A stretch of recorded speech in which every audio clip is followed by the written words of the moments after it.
Hello, welcome to Vinny making noise in the background. Welcome to jasonnewland.com. My name's Jason Newland. This is Let Me Bore You to Sleep Q&A Friday. Yes. And I've got a little bit of a different setup. Well, to start with, I'm filming it for some reason. Don't ask me why. I don't know why. I never know why. I never know why I do a lot of things, really. There's some background stuff. I was hoping to have so basically I've got the camera, I've got the window in front of me. So I've got natural light. Now, it just means the background's a little bit messy, a bit. And I'm warm. I ain't even got any lights on or nothing. Having the sun shining on my face probably does it, doesn't it? Yeah. So, what I'm going to do is... Oh, did I say only listen when you can safely close your eyes? Hopefully I did. I'm looking down here because that's where my laptop is, and this is where all the questions are, in case you wondered. So I hope you're well. Just to let you know, I mean, you probably already may be a member, but I got a Jason Newland's boring group on Facebook. Also got a YouTube channel at Jason Newland. That's it, really. I'm sure that takes longer normally. I do also have the website. So I had a few stuff going on with the website, changed things around. And what I've done is it's all been up. It's all back. I did do a recording yesterday, but I decided not to upload it because it, wasn't quite what I wanted it to be. And you may query that, thinking, well, you mean the ones that you actually upload are to your satisfaction?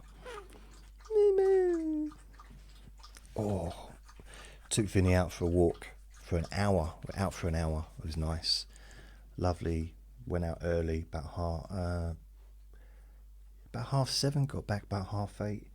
It's now 18 minutes past 10. Ooh, gas, lovely. So all the changes I did has all gone back to how it was. So the podcasts are back how they were. The website's back how it was. Everything's back to exactly how it was at the beginning of the week. Yeah, so that's it really. So if you haven't watched or listened or had any contact since the beginning of the week, then there'll be no change. No change. So what I'm going to do, I'm going to go through the recordings, the questions, individually. So today is Friday the 30th of May. How many days is there in this month? 31. Right, so next week, Tuesday. Okay, right. So 31, so it's the first on Sunday, 2025. So the first question I got is from Hope, and it is, what got you interested in... No, wait a minute, I'm doing it from the wrong... I want to do the first ones first. So I'm going to go to Hillary first, because Hillary asked the first question. I just like to do things in a certain order. Hillary. Also, I want to say thank you for the PayPal gift that I received. But I don't know who sent it. I do, but I don't. if that makes sense. There was no email address to reply, and also I was looking through my emails to see, because I would have responded, and I think I'm perhaps going to have to go through Facebook. It just gets like confusing. So if you can contact me, please, so I can say thank you. I think it's just I get confused sometimes, especially when I look in the mirror. Hillary asks, really sad that you're not using the word blimey anymore. Also, what would you do if you won the lottery? Wow. I've had fantasies about this, and I'm sure I'm not the only one. So, blimey. I mean, it depends on how much I won. So I guess it's a fantasy, so I might as well win like huge amounts. I mean, 100 grand would be a huge amount to me. 1 million would be a huge amount. But, I'm thinking like, in order to do what I want to do, in order to share it. So the very first thing I would do is I'd probably just maybe give my dad a few quid. Maybe like get together. No, I thought, and this is something that I should have, there's kind of two beginnings to this. The first one is where I say, right, the money, never had money before. So that money's going to, see how red my face is? It's going outside. It's just, I catch the sun. I burn in the winter. Seriously, that's the kind of skin I got. So I like the idea. Wow, see how dusty this is. Blimey, I didn't realise. Is it dusty or is it just the light shining on it? I think it might just be the light shining on it.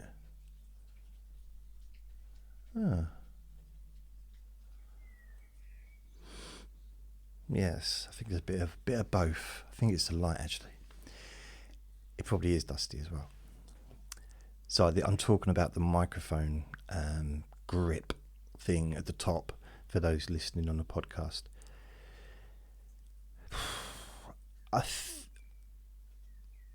My fantasy is, first of all, to either get everyone together in one place, invite everyone to a party, get them picked up wherever they are in the country, picked up by chauffeur and brought to this place, and then hand out money to everyone.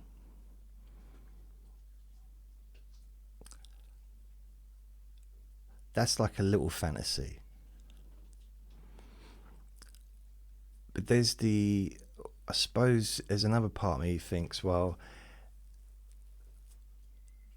my best move would be to, I think if I was to win a lot of money, you need to splash out a little bit. You need to have a good time initially to celebrate. Even, I don't mean spend lots of money, but just need to do something, go on holiday, or buy myself a really good camera, or for videoing. I don't know, something like that. Maybe buy this place. Something that would be like an initial thing. So that would mean that, because that would give me security in the future. So if I was to blow through it, or at least I'd have a home. But I quite like the idea of just stepping back, going away. I don't necessarily mean a holiday. I always used to think maybe some kind of health club for 6 months or 3 months. Go away from everything. It probably wouldn't be able to do that with Vinny, so I'd have to get rid of him.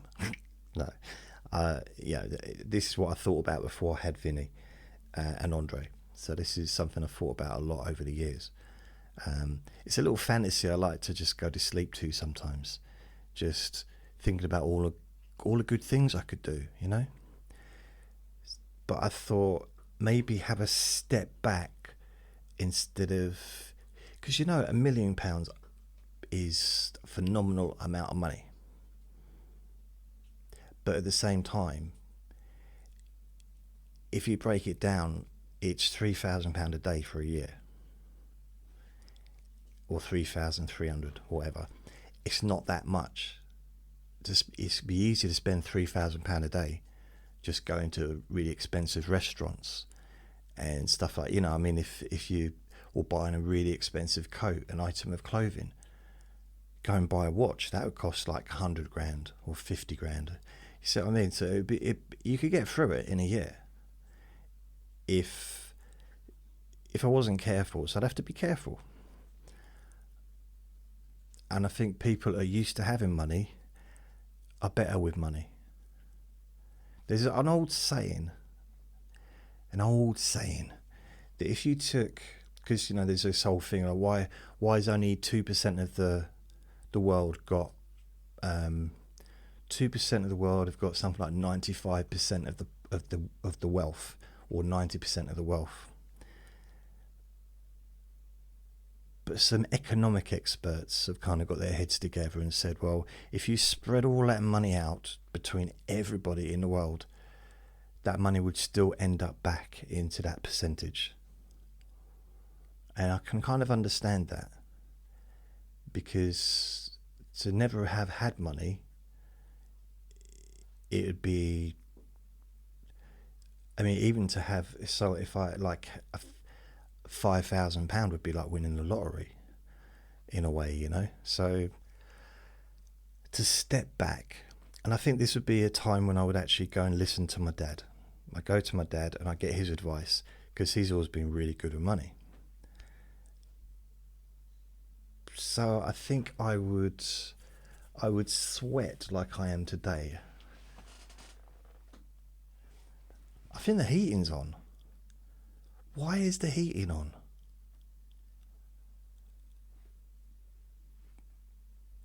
So it's gone off, but it's not. It's been on. That's why it's hot. Blimey. See? I'm going to try and say it throughout this recording. Blimey, blimey, blimey. I think, so I quite like the idea of going away. So maybe I couldn't go and leave Vinny on his own for any length of time, because you know, it's not fair on him. But I'd definitely do a couple of weeks away. I'd need a holiday. So I'd go away for a couple of weeks, pay someone to look after him here, to stay in my flat for that period of time. I don't know who, but someone that I trusted.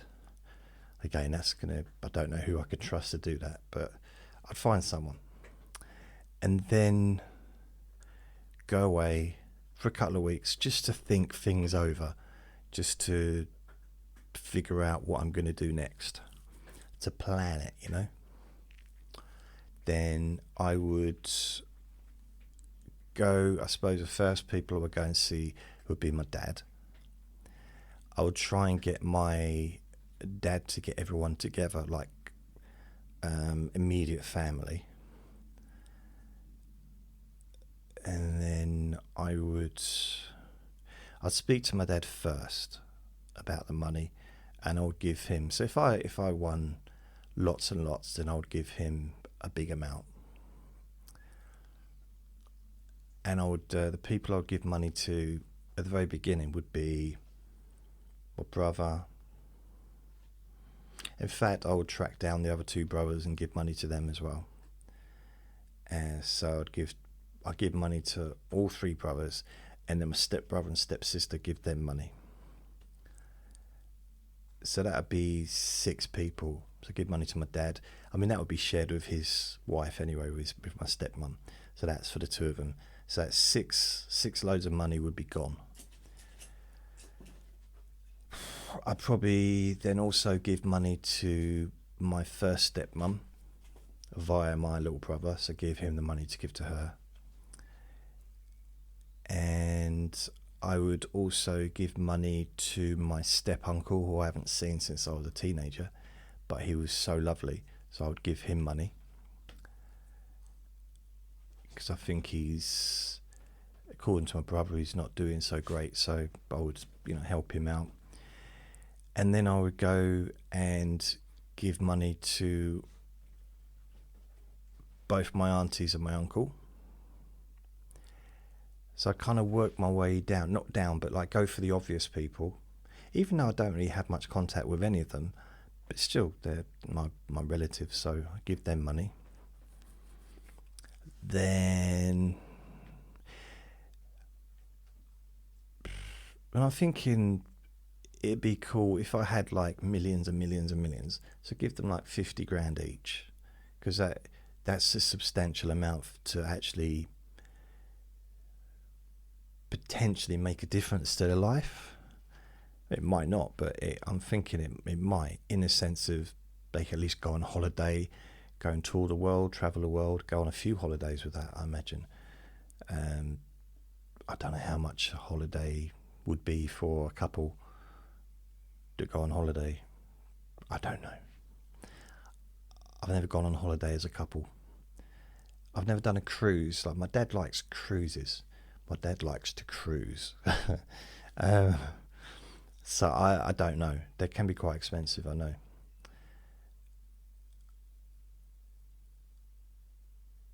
I'd also, I would like to travel the world on a cruise.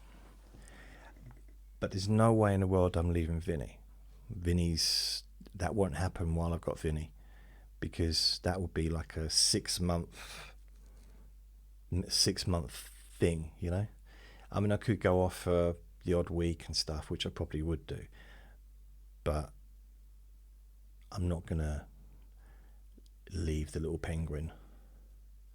Just trying to think what's in the background. There's a lot of rubbish in the background here. I might try and edit it so that the background's like blank or blue or green or something. I might try and do that on a video. I don't know how easy it is to do that. So then what I'd do is I would then move to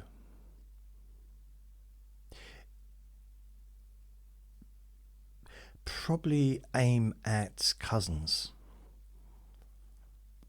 Send money to the cousins that I've had contact with. Maybe even give money to cousins that I haven't seen since I was a kid.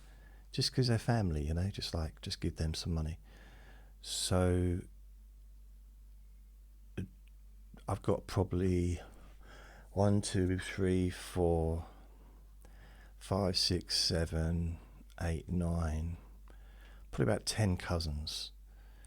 I have contact with one, but there's a couple that I haven't seen for years, but I was very, very close to them. So I'd give them money. I'd also give their mum money as well, because I lived with her for 4 years, and she did help me out. Annoyed the hell out of me, and I annoyed her, but she did help me out. So I do, now I appreciate it. Maybe at the time I did as well, but we just used to annoy each other. So I'd give her money, give her kids money. I give the dad money as well, because I've gotten very well with him as well. So I give all of them money to do what they want with it. So I'd like to, if it was 10 grand, even, I'd give something so they could.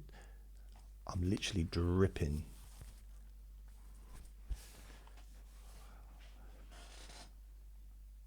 The radiators aren't on. They're warm, but they're not on, if you know what I mean. I can't, if I got up and turned it off, it wouldn't click because it is turned off. But why did it come on? So that's one way of doing it. And then I would give money to friends. So I'd start with family first. Technically, friends, I would say, possibly is the beginning, because anyone that I see on a regular basis is in some ways closer than family, in a way. I mean, I have more conversations with dog walkers than I do with my own family. But more meaningful conversations as well sometimes. But that's just because no one lives near me, and, I don't go out. I don't travel very far. I'll get myself a chauffeur and I'll buy myself a very expensive car. I don't know. I think I quite like the idea of having a taxi driver. So if there was someone that I knew that I liked to be my taxi driver and just drive me around if I needed to drive around.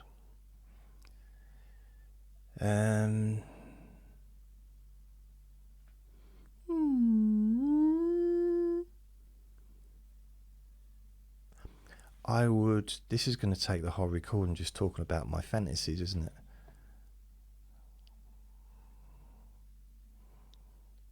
I think taking a step back would be very, very useful.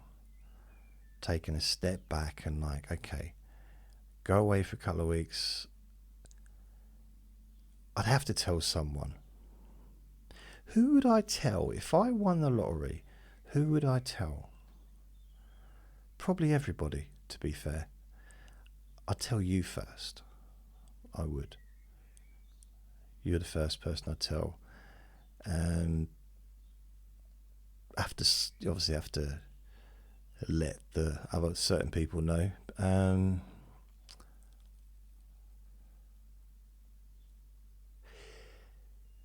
The thing is, I think I'd keep it a little bit quiet, because as soon as, not publicly, but family-wise or friends, I think if I told anyone that I'd won the lottery and it was a big amount of money, wouldn't they expect something from me? I mean, they would be getting something from me, because I couldn't not. It's, how could you not? It's not. I had a friend won £5 grand on a lottery ticket once, and he didn't even buy a meal or nothing. I couldn't have done that. I'd have just at least got a Chinese takeaway for everyone, or took everyone out for a meal. This was where I lived. There was only 4 of us living there, so I can't take us all out. That's going to cost what, £100 back then. This was 1963. I'm trying to think. So that I don't have any big purchases that I would want. Wouldn't want a boat. Not really into this. I like ferries. Or to be on a cruise ship. Love all that stuff. Wouldn't want to be on a boat. So that's a purchase I wouldn't make. Wouldn't buy a plane.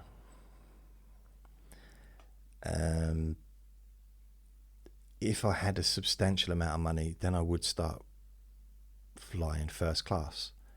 I've never flown comfortably before, so that would be definitely something that I would do. What else?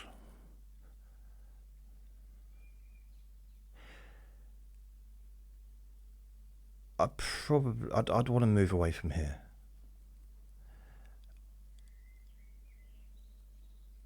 I think I would buy this place,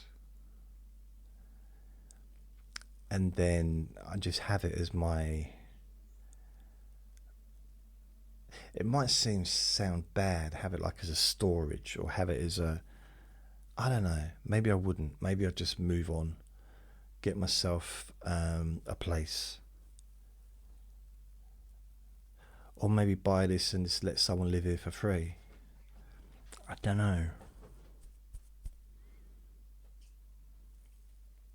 Because that kind of goes against my ethos. Try not to bang the microphone. Thanks, Finn. He's on the ground. With a council property, it seems kind of wrong for the government or for the councils to sell them, because it doesn't take into consideration future people that are going to need council properties. And you know, in my mind, they shouldn't have ever really been sold off, because council properties were for everyone. They weren't. Now they seem to be aimed at people like me, but they used to be aimed at people that worked. It was for people like my granddad and my dad, that had families, and they had a council house and social housing, and it was just, that's how it was. And in the 80s or whatever, and they kind of started selling them properties off, but they didn't build new places to replace the council houses and the council flats that were gone. I'm not getting into politics. It's just, I don't know, it just seems kind of wrong to buy it, because that's one person less that won't be able to live here. But then it seemed kind of wrong to stay here, which I would be allowed. I don't have to. There's no laws to say that someone with money isn't allowed to have a council flat, as long as you pay the rent, you know. So, but that seems kind of wrong as well. If I had, you know, a substantial amount of money to still be living in a council property, social housing, I don't know. I definitely wouldn't move out straight away. I'd have to see how long the money lasted, you know. So I think from a strategic, so I've got to be strategic, but at the same time realistic, because I'm not in my 30s, am I? You know, it's okay if I could put my money, put half of it or 3/4 of it into some kind of bank account that's going to give me high interest, but it might have to stay in there for 10 years or something silly like that.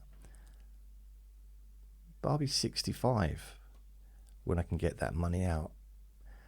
You know, there's no guarantees, is there? So I don't know if I would want to necessarily do that. I think, Hillary, you was more interested in what silly things I would do, aren't you? I think, possibly. What silly things would I do? I would definitely not have the heating on in the summer. It's nearly June. Why is the heating come on?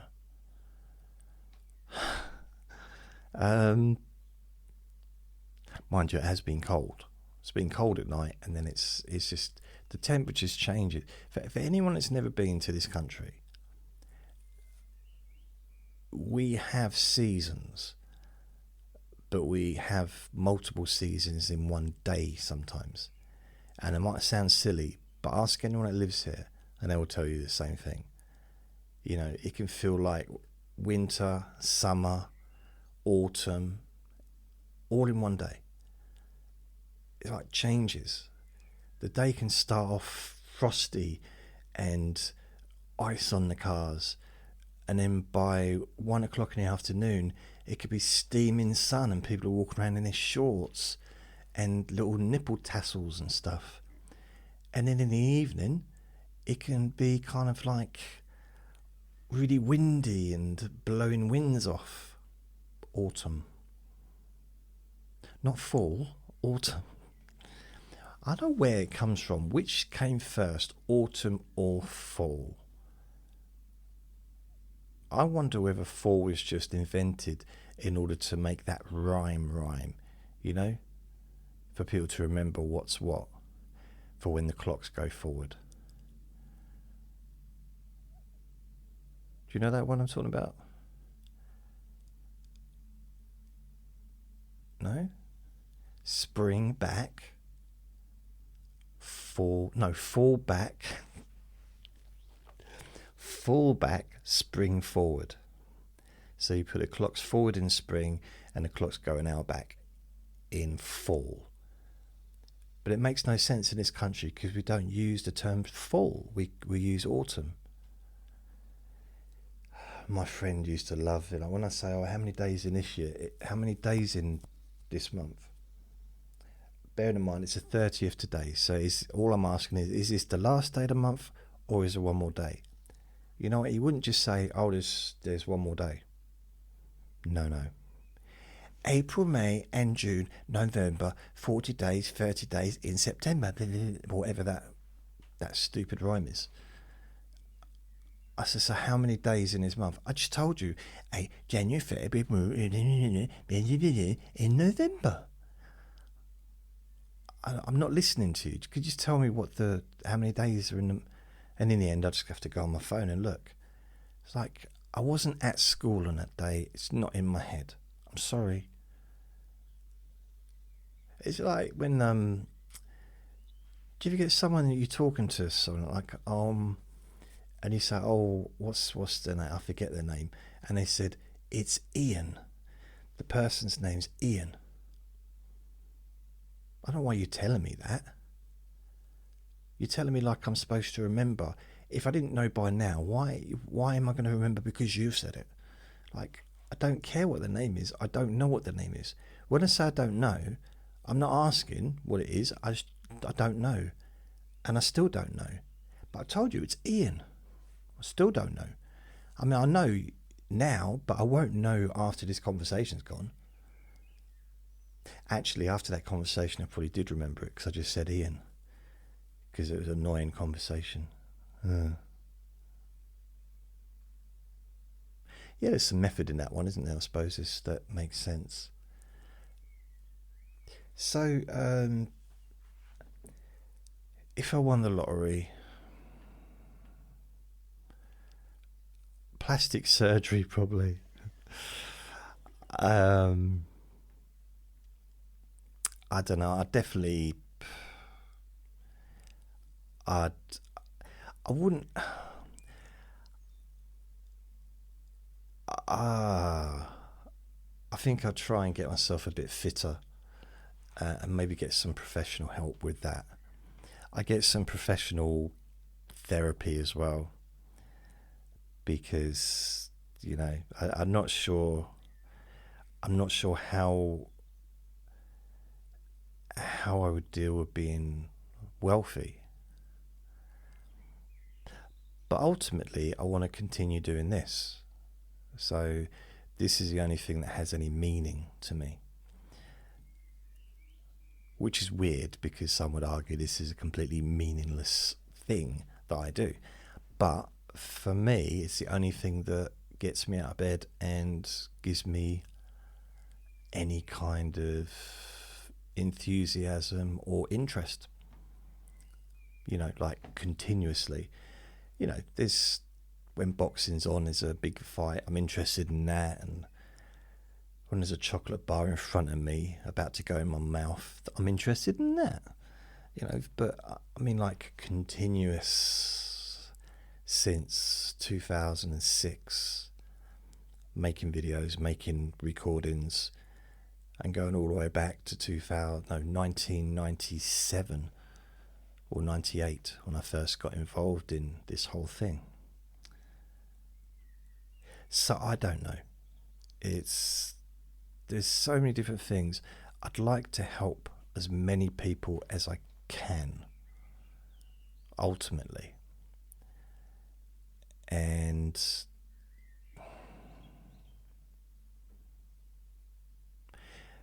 that might involve getting some professionals involved with this thing that I do, getting a proper quality setup, recording studio, TV studio, whatever, to make the videos, make the audio, have professionals doing the editing and all that stuff, and maybe reach a larger audience and perhaps help more people be bored. Maybe. Yeah. I mean, I quite like the idea of right at the beginning when I said, have a party, get everyone together, get everyone that I've known, and this includes people that I'm not even friends with anymore. So I got a friend in Nottingham who doesn't like me anymore, but I do appreciate the friendship we had, 20, 30 years ago. So, and he did help me out back then, so I would give him money. I would probably even try and contact a couple of ex-girlfriends and give them money. I think anyone that's been a girlfriend with one of my girlfriends deserves a bit of my lottery win, to be fair, having put up with me for that time. My 2 goddaughters, who I don't really see anymore, they're not official goddaughters, but because I'm a Buddhist, so the mother wouldn't do it. She wouldn't allow me to officially be a godfather. But I was kind of in that same way I was for a while. So I would give them some money, help them out.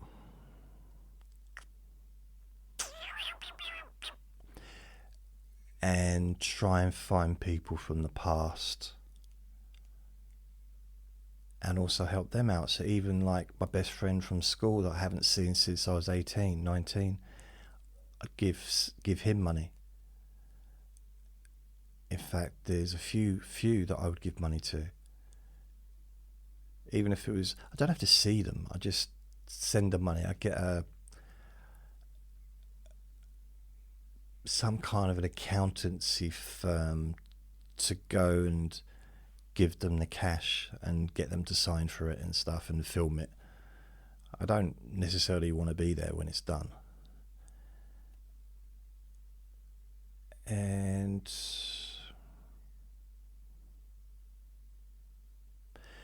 I would also get a private investigator, pay a private investigator, like a top one, to just do some research and look into my family history on my mother's side and start seeing whether I've got any brothers or sisters or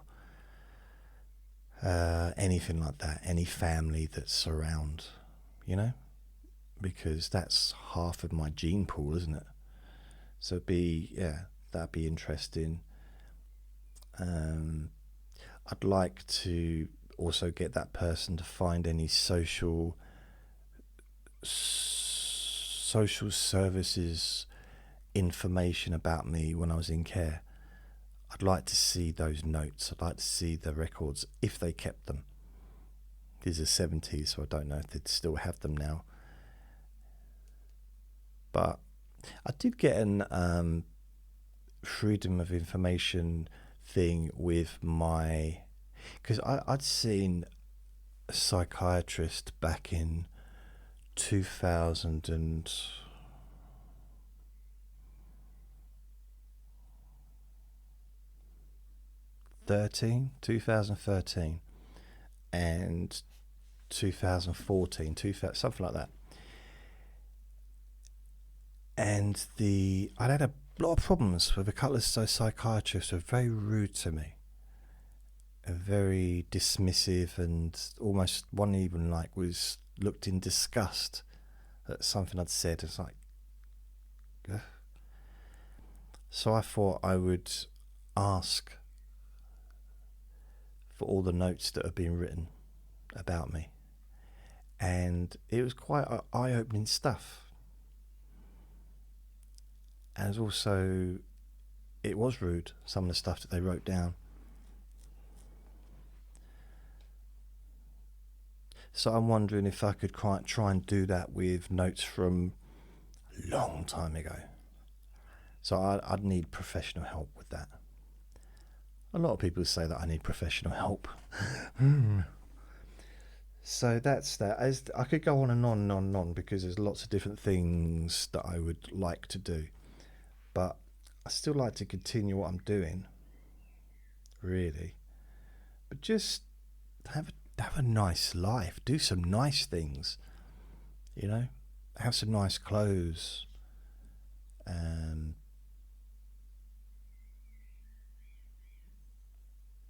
don't know. hair transplant, maybe. I don't know, something like that. Michelle asks, when you aren't recording, do you have conversations with Vinny or just quiet? Yeah, I talk to him all the time. It's quieter than when I'm doing a recording. I mean, that's true. There's not a lot of. He does sleep quite a lot, but we do chat. I do talk to him as if he can understand. I don't know. I mean, he's asleep now, right to the left of me, fast asleep on the floor, which is weird that he chooses to sleep right next to me because there's this comfy sofa over there, and if you see on the just down there, there's a yellow. It was originally the throw for the settee, so that he could sit on that while I did a video, but it's really comfortable. It's on the floor. Can't believe how red I look. Can't even see my face. The light is. No, I can see my face, but it just looks one big, like a tomato. Yeah, I do talk to him. I quite like it when he turns his head like that.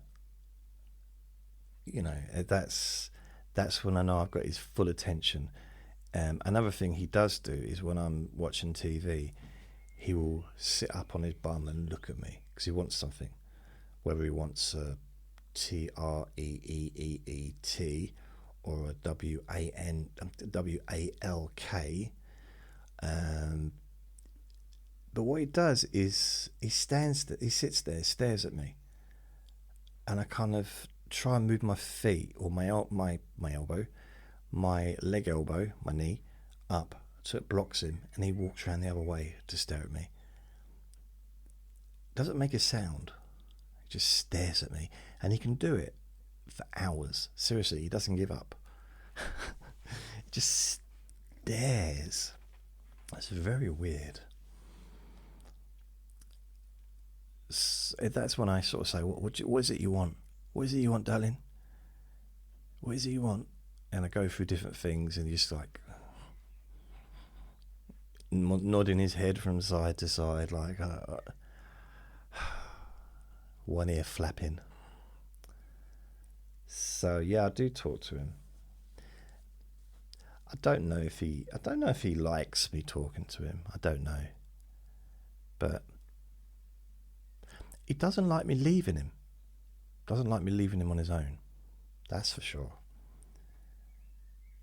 The other day, I think it was yesterday, I had an Amazon package, and all I did was go to the front door. So I closed the living room door, went to the front door, opened the front door, got the package, brought it in. It was just some toothpaste, some deodorant. I can't remember what. Oh yeah, some dog food as well.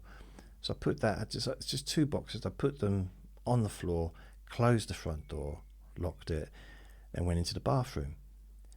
I need to go to the toilet, and he starts like that. I was like, Vinny, I'm here. Vinny, I'm actually here. I'm in the bathroom. It's like almost like his ears had switched off, and he just decided that I'd left him, which I hadn't. Sometimes, right, and this is really, it's a bit silly, really. When I've got to take the rubbish downstairs, he'll start, and what I do is I talk to him all the way while I'm going downstairs. Vinny, I'm still here. And he's quiet, listening. Vinny, I'm still here. And it's like, I shouldn't have to do that. He's a baby, I guess. He's still a little baby. He'll always be a baby, won't he? He'll always be my baby. Karina, have you ever been to Ireland? And if so, did you like it? Yes and no. No, yeah, I have been to Ireland twice. I'm 48% Irish, you know. I am 48% Irish. Officially. I had my DNA test done. We may be related. I went to Ireland. Basically, I went to live, but it didn't really work out, so I came back after about 5 weeks. But I moved to Ireland in probably September 1994. A long time ago. And what happened is my best friend Andre, who Andre was named after, my little ferret was named after him. He was Irish, lived in Carlow, County Carlow. That's where his family came from. Now, his sister was living with another friend of mine, and Andre was living with them too.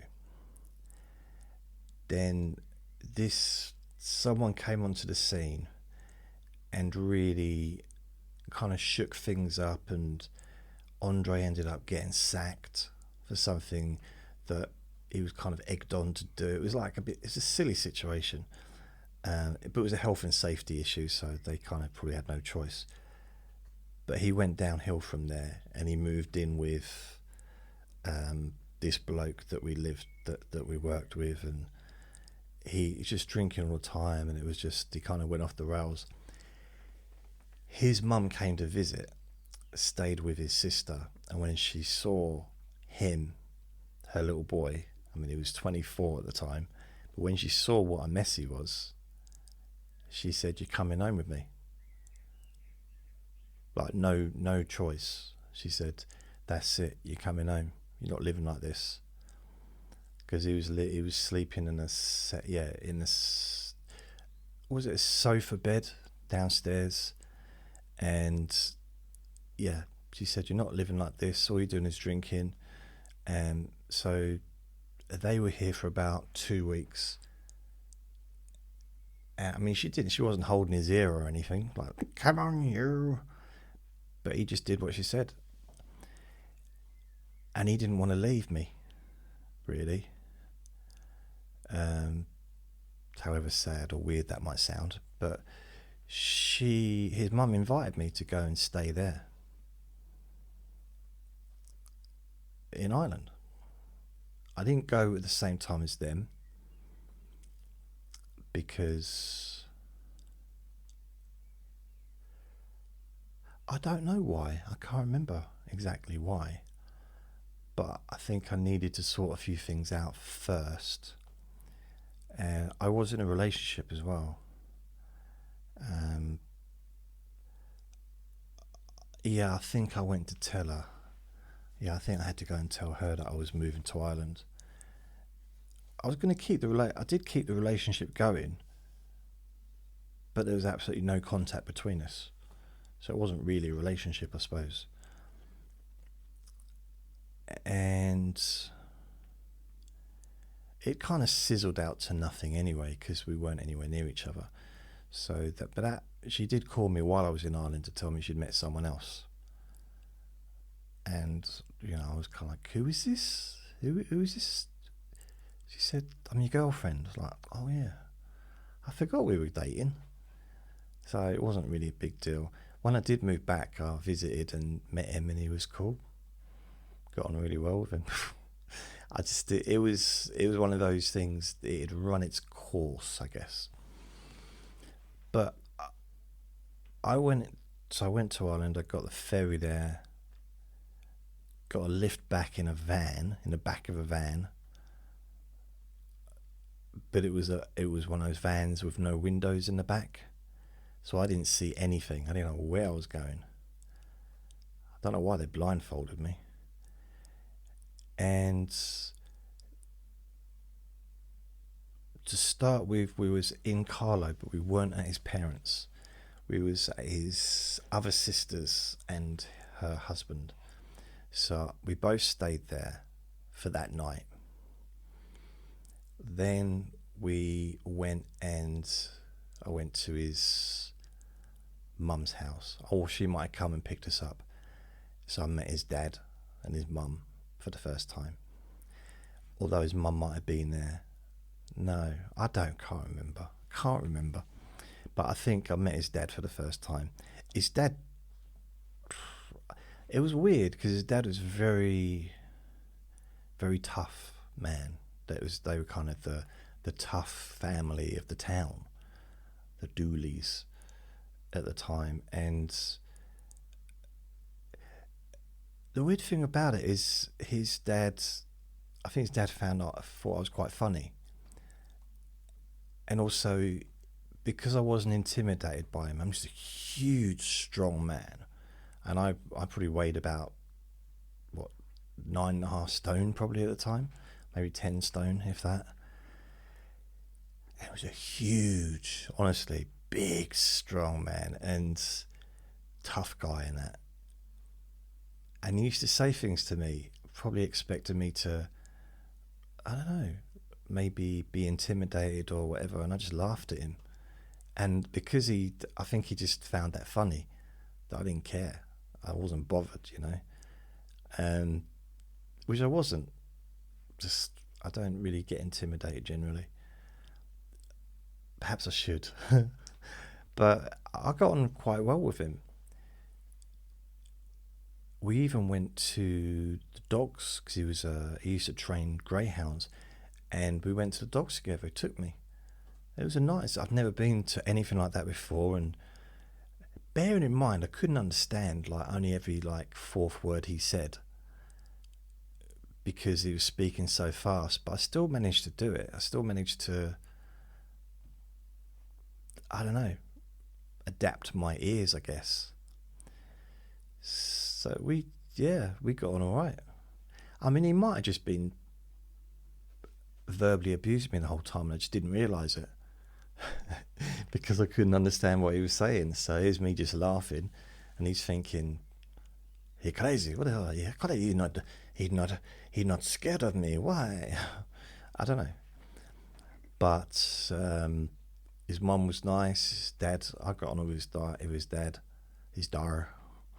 And it's weird, I remember that house because it was it a bungalow? I think it was a bungalow. Either it was a bungalow or it wasn't. I only remember 3 rooms in the house. I don't remember the bathroom. Now, I was there for 5 weeks, so I must have gone to the toilet at some point. But I remember my room, and it was, I just picked my ear then, didn't I, in camera? I wonder what else I've done. Have I picked my nose? Probably as well. Sorry. Oh well.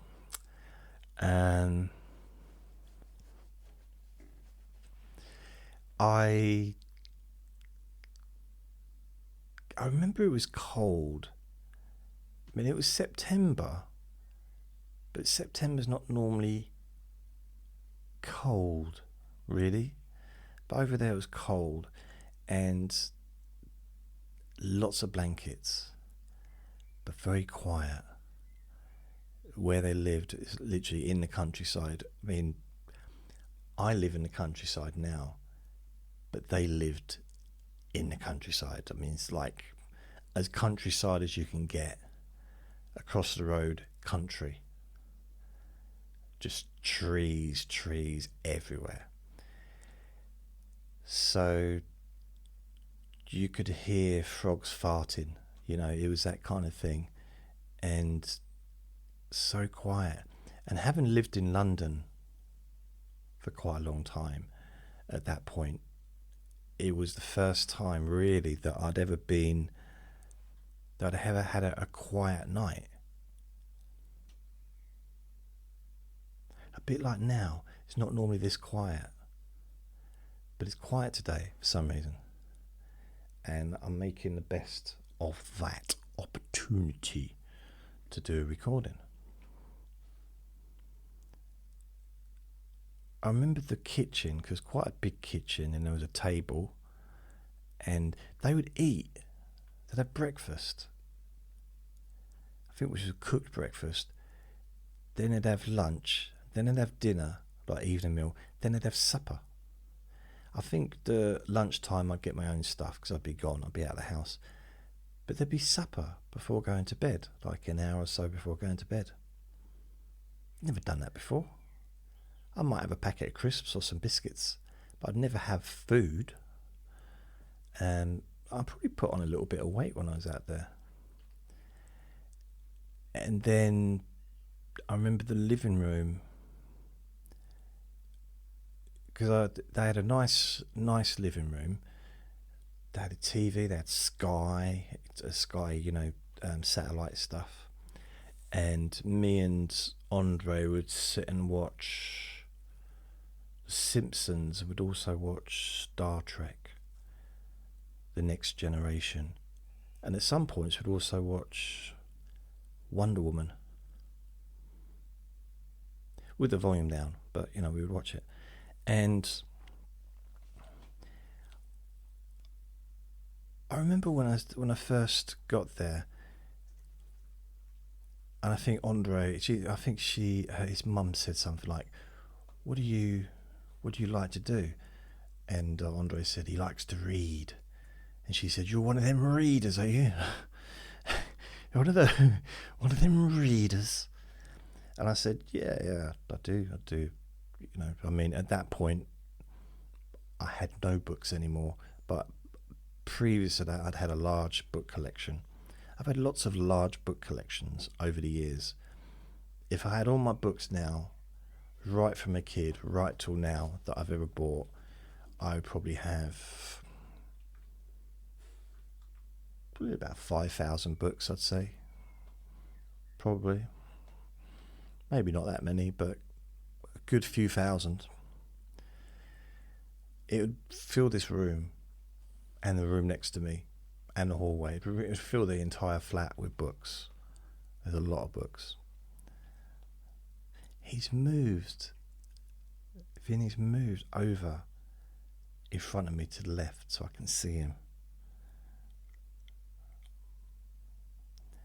So he was behind me before, but now I can see him, and he's listening. He's got his eyes open, and he's listening to me. Aren't you? You're listening to me. I know you're listening. He's even moving his head, like pretending not to listen, pretending to be asleep, but I can see he's got his eyes open. I know what he wants, but I'll get something for him when I finish this. So I lived there for... Oh yeah, his mum said, "Oh, you like books then, do you?" I said, "You're one of them there book readers." I said, "Okay." Yeah. She said, "Well, I've got books if you want to read anything." And they had a bookcase full of books. I said, "It's not really how it works." She said, "What do you mean?" I said, "Well, I don't just read anything. I read books I'm interested in. I don't just read anything for the sake of it." The thing is, they had a really good book collection, and it was full of stories, and really good stories like Sherlock Holmes and stuff like that, and just like really good. It's like these were good books. So I felt a bit of a knob having said that, but me and Andre started looking for somewhere to live. And a couple of things happened. A couple of things that kind of put me off being there, to be honest. One thing was, whenever I went out, I seemed to get blokes try and kind of start trouble with me because I was from England. I remember I was at the cubicle and there was two lads either side of me saying, "Oh, I hear you're from England." Like, well, first of all, how do you know? And I said, "Yeah." "Oh, England's crap." I said, "Yeah, I know. That's why I moved out of there. That's why I moved away." They didn't know what to say because I agreed with them. But I don't know, didn't really sit very well with me. And there was one time when there was literally a street fight with everybody fighting over nothing. And I'm just standing there looking, and no one's touching me, no one's coming near me. It's so weird. Everyone's so nice during the day in that town. So, like, so what? So, like, that's just our way of saying hello. Okay. So, everyone nice. And then they go, this is what it seemed like at the time. Obviously it's not everywhere is the same, and it's maybe not the same now. But then they go out on a Saturday night and kind of air their grievances, kind of, sort it out. It seemed to be that's what happened, and it seemed to be quite a regular thing in that place at that time. And then the next day, everyone was fine again. But few of them would have black eyes and stuff, saying so to each other. So I don't know. I found that a bit strange.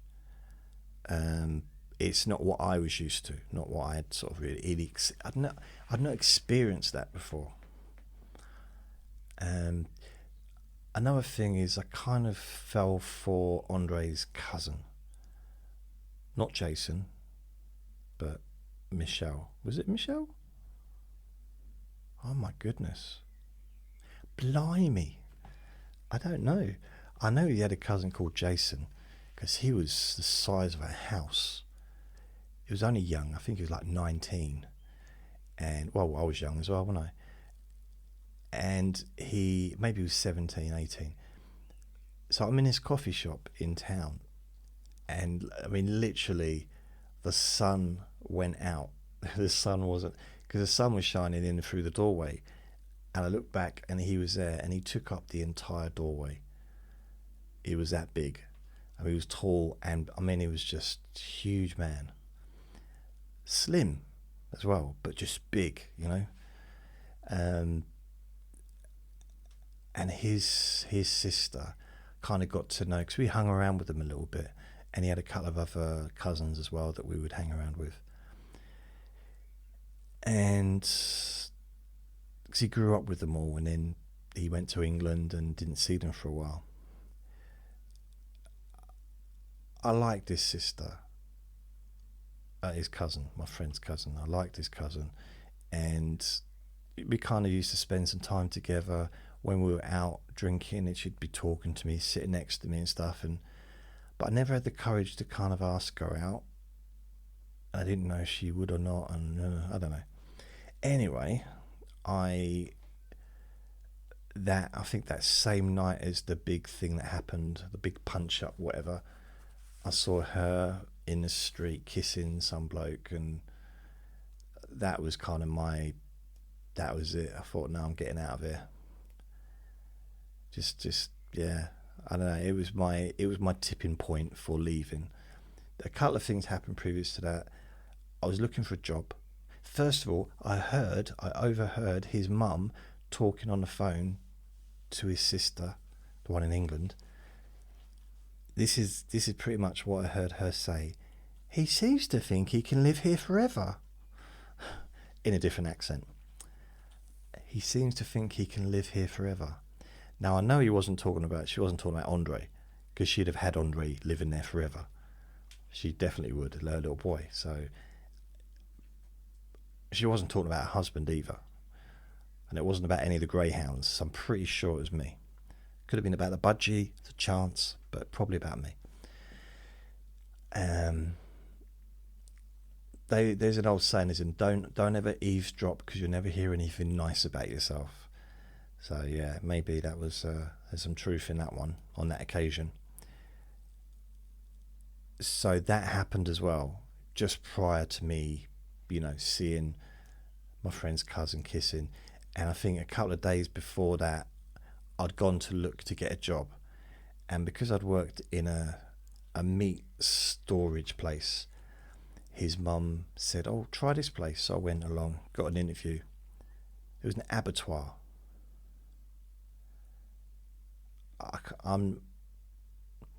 That's not a suitable job for me. Just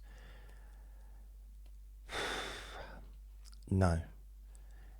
and, you know, took me around and what I would need to do. And I was like, no. I said, I was putting labels on boxes. That's what I did. Boxes of frozen meat. I couldn't. That wasn't, you know,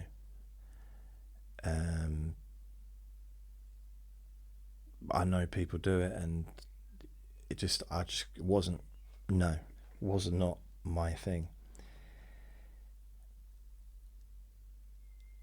So it's getting a little bit harder. Like, it's not a lot of opportunities. The other place was dry cleaners, big dry cleaners, and that didn't seem.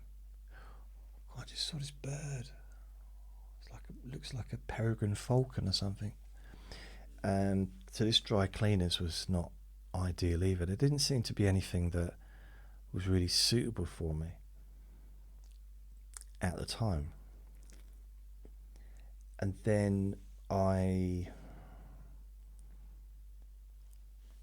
went and had a look at a place that I was going to move into with Andre, because we were looking, not actively looking around, but that was before I heard. I didn't realise his mum wanted me out of there, and that's when I thought, okay, you want me out, I'll get out, and I left that day.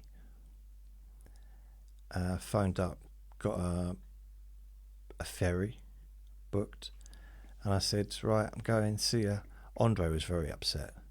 Everyone else was cheering. I think the whole town was like celebrating, but Andre was upset, and he didn't really forgive me for leaving, to be honest. So I came back. I also got food poisoning.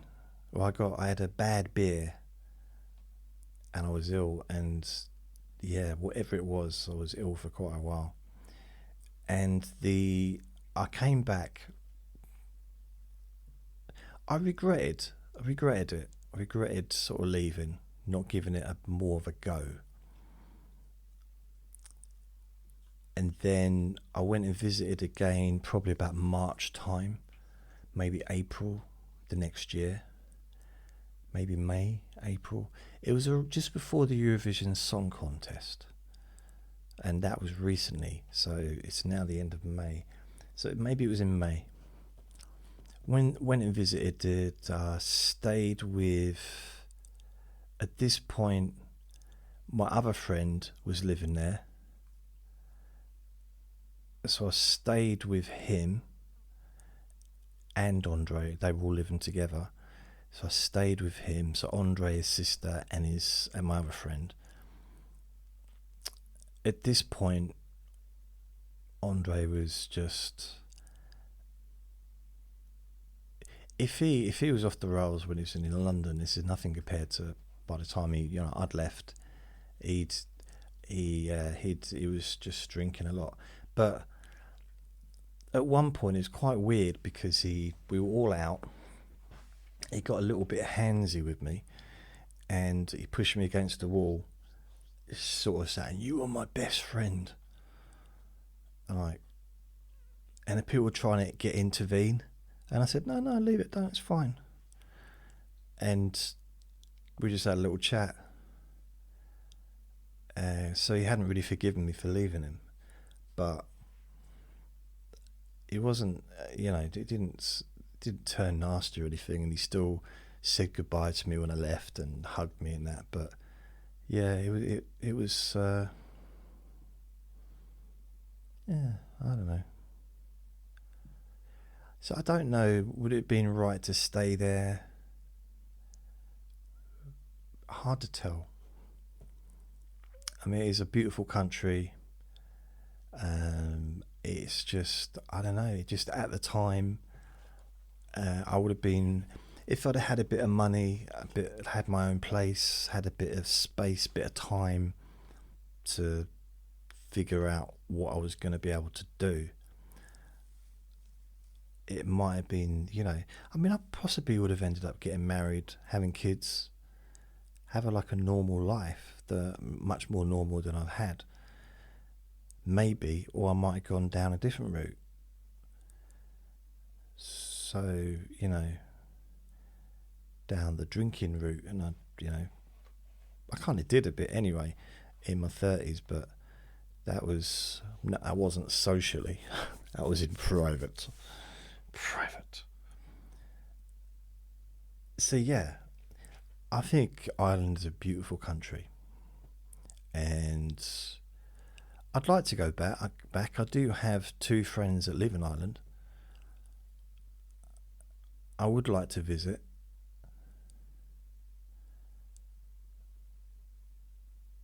Yeah, I would, but we'll see.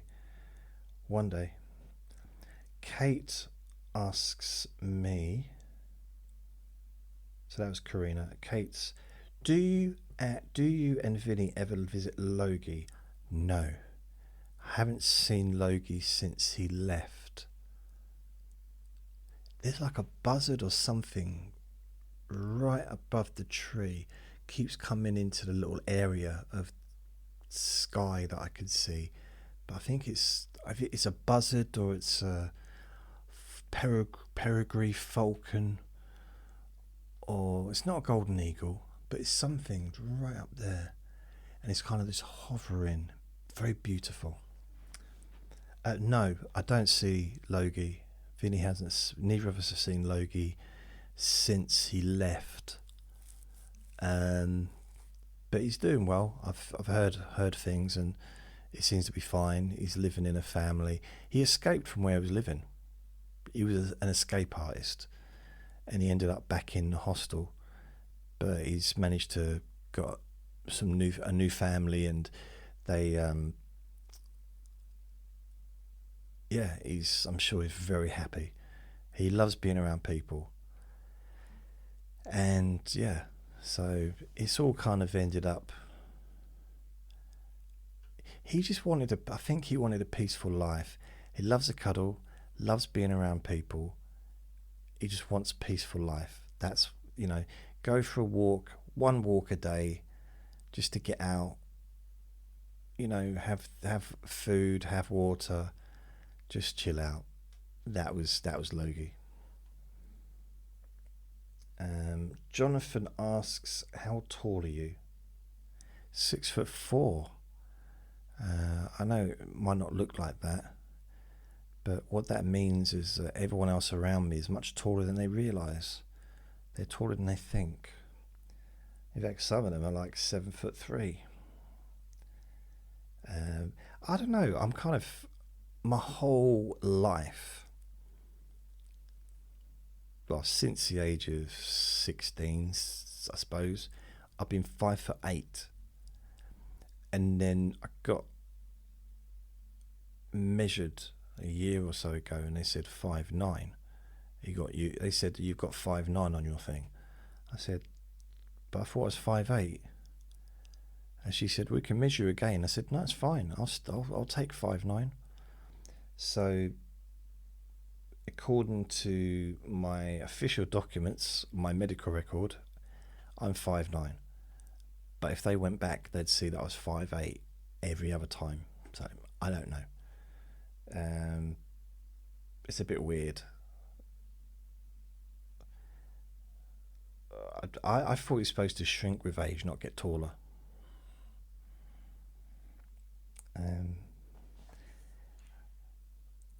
What else? Ali asks me, do you have any recommendations or advice to someone who's wanting to start their own podcast? Don't do it. No. Also, I see you have a lot of questions already, so totally don't mind you skipping this one. Oh, no, it's fine. I'll answer this one, Ali. I've got practical recommendations or whatever. I mean,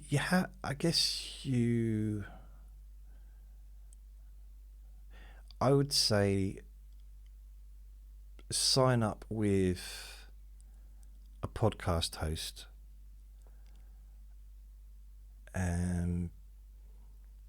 You can use free stuff, but it's worth paying even like a £10 a month podcast fee to have one.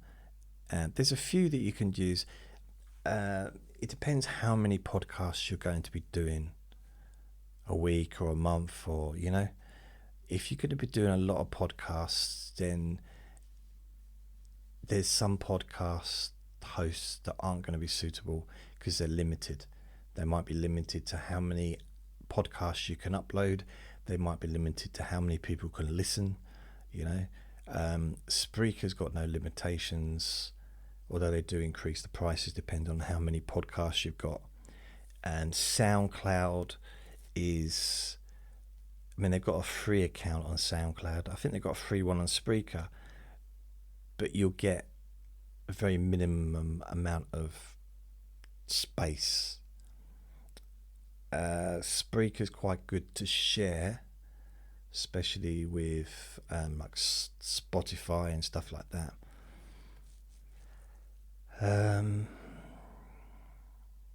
Have a subject, have something you're interested in doing, something that you're not going to get bored of, which is weird considering my podcasts are boring, but I don't get bored of being boring because to me I'm not boring. There's a poem there somewhere, isn't there?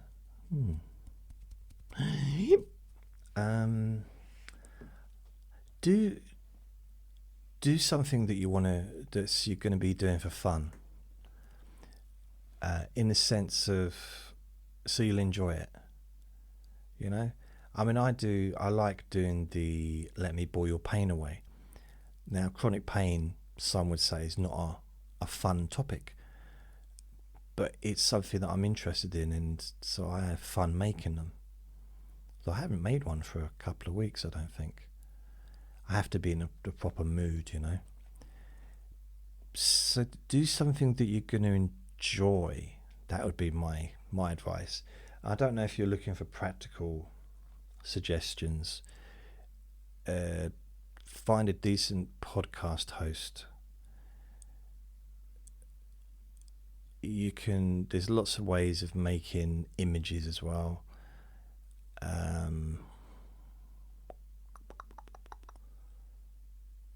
Just do it. I mean, if you want, for equipment, there's a lot of equipment out there now which you can use, which is quite easy. You can have stuff connected to your phone. You can have, or you can get it's lots of different ways to, you know, to do the audio, and if you want to make a video as well. I'd say just go for it and see if you like it. It might change your life, you know. It might be something that you really love doing. It might help you in some ways, you know, emotionally. It depends what you're doing. Yeah. I don't know. Just thinking advice if someone wanted to start their own podcast. It's weird. I can't remember what it was like, because for me, I didn't start a podcast because podcasting wasn't really a thing when I started. It was, for me, because I was uploading audio recordings and videos onto MySpace, so I wasn't doing podcasting. YouTube wasn't a thing at that time.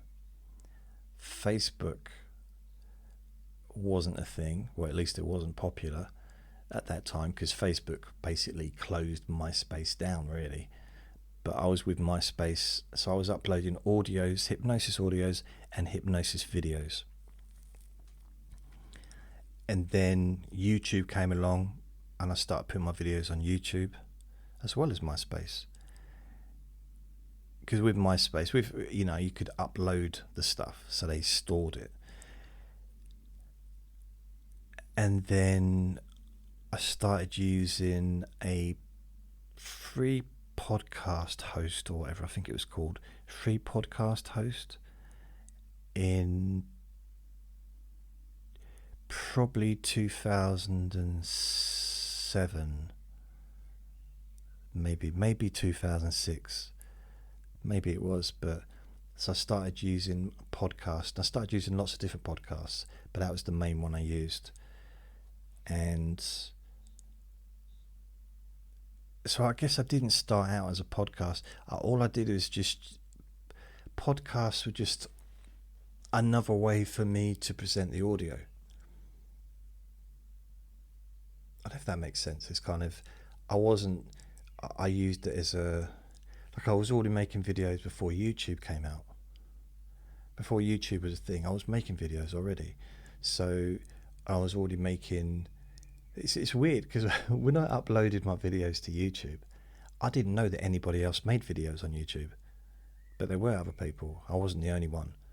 So I started YouTube 2007, and there was other people doing it. So it's weird that like people had the same kind of idea at the same time. But there's only a handful of us. Really, it was only a real small amount. And anyone listening or watching this from that time who used to follow my videos, you'll know what I'm saying is true. You will know. I don't know why I'm doing that for. So just go for it and have fun. That's what I would say. Hope asks, what got you interested in hypnosis?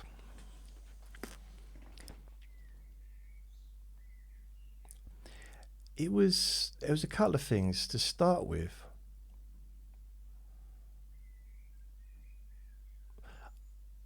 I don't know why, but I was going through this little period at the end of 2000, at the end of 1997, and just had a bit of a very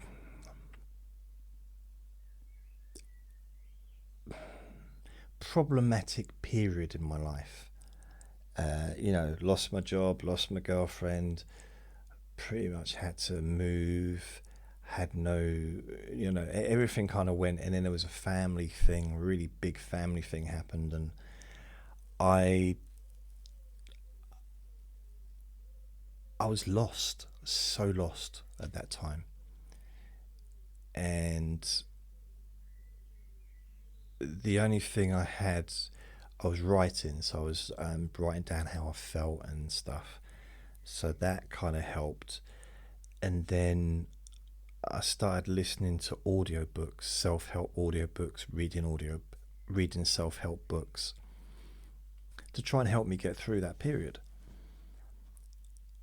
So when I was going and buying these audiobooks and looking at these self-help books, I started noticing hypnosis books. And for me, it was kind of like very spelly, very kind of magic-y, like a script almost seemed a little bit like a magic spell. And so I was looking at these books thinking, I didn't know you could learn this. I don't know how I thought hypnotists became hypnotists if they didn't learn. But I just thought, it just grabbed my slight interest. And I'd never ever had an interest before outside of just watching it on TV in the early 90s. And I thought, I don't know why. And there was these two particular books, and I used to look at them. One was an introduction to hypnosis. Another one was hypnosis for beginners or something. So it was two. One was green, one was, I think it was orange. I kept putting them back in the same bookshop, and I'd go there every week, and I kept putting them back. I'd read a little bit more, and I kept putting them back. And this went on for months. And I'd go and buy other stuff, and as I said, I was really into audiobooks because I could listen to them while I walked around and stuff, so that kind of suited me. Feel the Fear and Do It Anyway, and Anthony Robbins, and all that stuff. Zig Ziglar. And then, Vinny just barked then. And then, after months of just thinking about these books. Calm down, Vin. I just thought, oh, so it's January 1998. I bought them. I mean, they were worn out by the time. I must have read them probably by the time I bought them. But I thought, okay. Because I had these like fantasies of buying them, and I was like, why do I want to buy these 2 books? I'm not interested in hypnosis. I don't know anything about hypnosis. Vinny, don't bark, please. Please. He's like that on his back. Oh, I'm sorry. Like, anyone think that it's like, you don't want to do anything, am I? I'm just asking you to be quiet. Blimey. Said it. Blimey. I don't know why. I just felt I needed to buy these books. Bought them, read them. Didn't read them straight away. Now, I can't really express how much I love books. I still love books. I mean, I've only got a small book collection now, but most of those books are hypnosis books. I love books. I don't know what it is. I don't know why. I love them. I think my probably ideal job would have been working in a bookshop. That's probably what I should have done as a younger man. That probably I should, shoulda, woulda. Ideally, and I don't know why I didn't even think about it, bearing in mind how much I've always loved books since being a small child, since I kind of taught myself to read. I taught myself. I did also go to school, but I had this one book. I still can't find it. It's on there somewhere. It's a Jackanory book. And I read it over and over and over and over and over again. And it's the only thing that I was ever, I'm not saying any good at, but competent at, that I could do. That I could actually say, yeah, I can read. I don't understand all the words I read. I still don't understand all the words I read. But I do check what they are. And you can tell from the meaning, from the structure of the sentence or the paragraph, what the word means, providing the person that's writing that paragraph knows what the word means. They might put a wrong word in, but yeah. So I got these books home.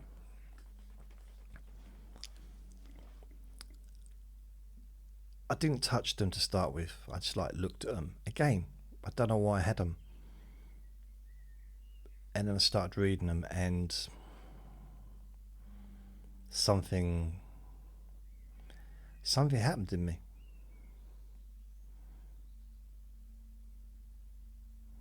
So I don't know what it was. Just maybe I kind of felt, well, the way I talk kind of matches what I would I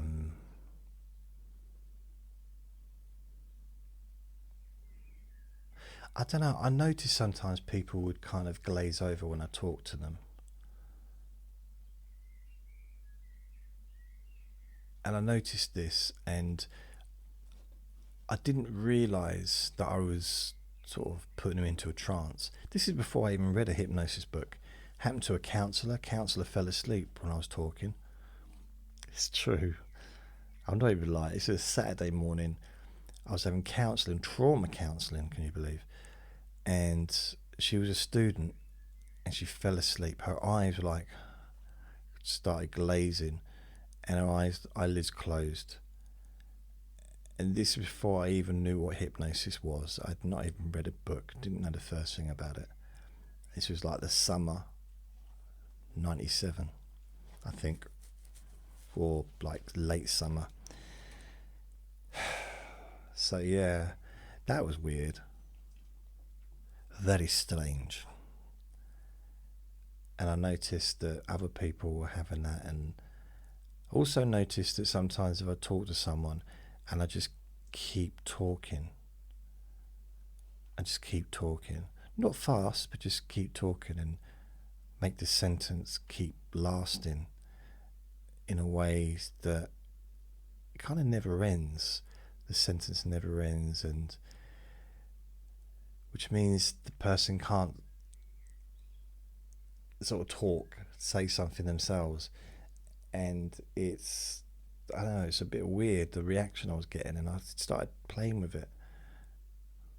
I started testing it out with people. Vinny, please, why are you banging? You see the camera? He's banging the camera the stand. He knows he's doing it. I'm pretty sure he's doing it on purpose. He's purposely moved himself over there to bang the camera so it wobbles. I'm pretty sure he is. He's a very naughty boy. He's very cheeky.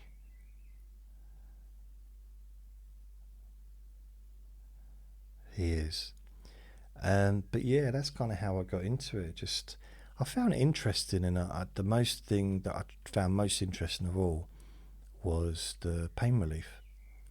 Out of anything, that was a thing. Nothing else really grabbed me the way that that did. The idea to be able to take away someone's pain. I mean, wow. What could be better than that? And Vinny's just done the biggest fart.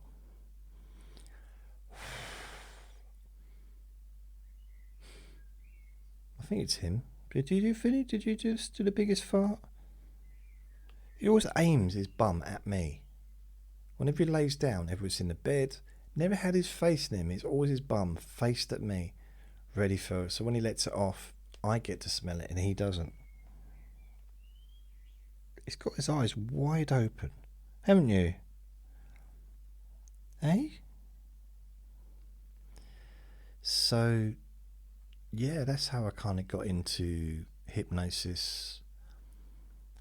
And then I started buying books.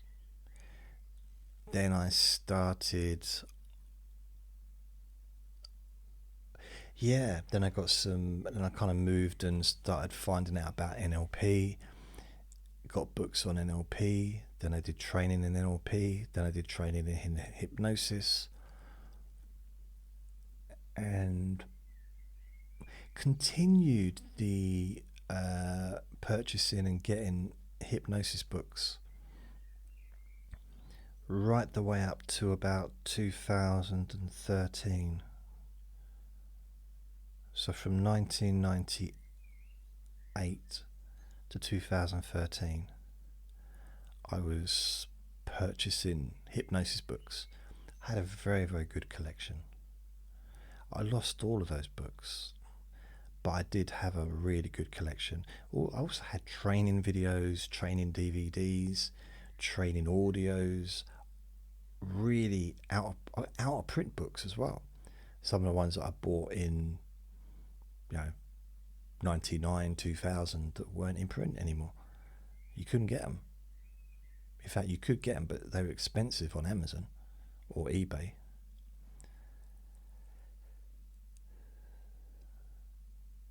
But I think for me, I like just studying it. I like the idea of being good at it, but without testing. So during 99, 2000, 2001, 2002, 2003, 2004, 2005,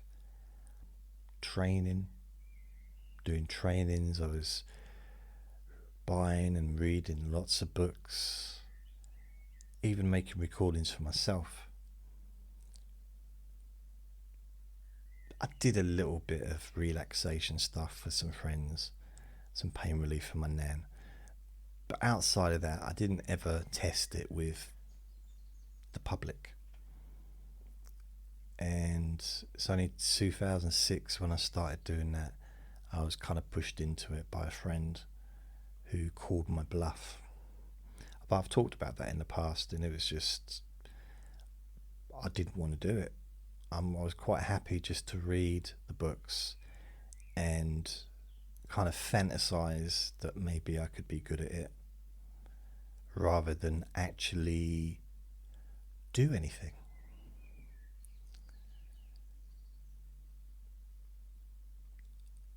And then, in 2006, I also started making audios and videos. The reason I started making audios is because I was volunteering at a alcohol charity, and I was doing these group sessions, 2 a week, or one on a Friday. I think 1 a week at the time, on a Friday. And someone said, can you not, it's not enough. Once a week isn't enough. Isn't there any way of getting a recording of this? So the charity and me got together and we made some CDs. They went so quickly, and the charity couldn't really afford to keep making new CDs. What I did is I taped a recording, and we printed it onto a CD. So I thought, okay, what's the solution for this? I had my website, and I started putting my recordings on my website where you could download them or stream. I can't remember if you could stream them at the time or download them. And then I discovered MySpace. So I started uploading the audios to MySpace from the live sessions. So I started recording the live sessions every time I did one. These live group sessions. And I was doing it also at a drug rehab centre as well. A few months later. Until the end of until the end of 2007. Yeah, that's it. And I started making videos. I thought, well, I'm doing the audios to MySpace. I can do videos, so I try that. Use the webcam from the laptop. Terrible picture. And not that this one's much better. Blimey, look at me. Look at my eyes. They look so blue next to the red of my face. I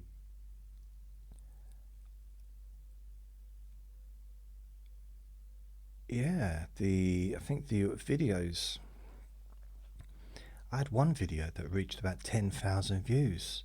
I think that was the chronic pain one. It's like, wow. And the thing about MySpace is I'm not sure if I ever had one negative review. People were so supportive on MySpace. It's a shame that place just didn't continue, because it was a really nice space. Really was. It's kind of like MySpace, really. No, it was a nice place. And then Facebook came along, YouTube came along. So YouTube took all the videos. YouTube was the place for the videos to be. MySpace started to just dwindle down when Facebook came along again. So you had somewhere to post your YouTube videos, or you had someone to post your videos, and then somewhere that you could have social interactions with people. And Facebook was the new place for that, and everyone kind of just went over there. And then, as I said earlier, I started using a podcast for the audio. So I really didn't use MySpace at all after a little while, which is a shame. But that's kind of how this progressed. I focused mainly on the YouTube videos for up to about 2013, from 2007. But I did also have podcasts, but they were kind of not secondary, but it was, I'd make the video and then I'd extract the audio and put that on a podcast. Sometimes I'd do a video, audio just on its own, but quite often it would just be the video, and then I'd extract that. So I'd be focusing more on the video aspect, things on YouTube. And then probably I moved here 2015, started doing more recordings, audios, did some videos and stuff. Hadn't done many videos for a while, for a couple of years. and I haven't been steady with videos really. I've got through little periods. The audios, I think 2018 really kicked in. I started putting more effort and doing them a lot more regular in 2018. Once I started doing the Let Me Bore You to Sleep, and since then I've done thousands of recordings, and it is it's sort of grown, I guess, from there. But I like to think, in a way, even though I'm not really, don't really do hypnosis anymore, not really, I kind of do and I don't. I like to think that I incorporate what I learn. So when I do the Let Me Bore Your Pain Away, I'm still using techniques, and I don't know how to explain it, but I think it's about trying to, instead of adapting myself, because what I was trying to do before is adapting myself to the hypnosis. Now I just adapt the hypnosis to myself. So I try and use whatever has been absorbed into my brain and hope for the best, I suppose. I don't know. But yeah, I hope that answered your question. So I have answered every question. There was nine questions. So thank you very much, everyone.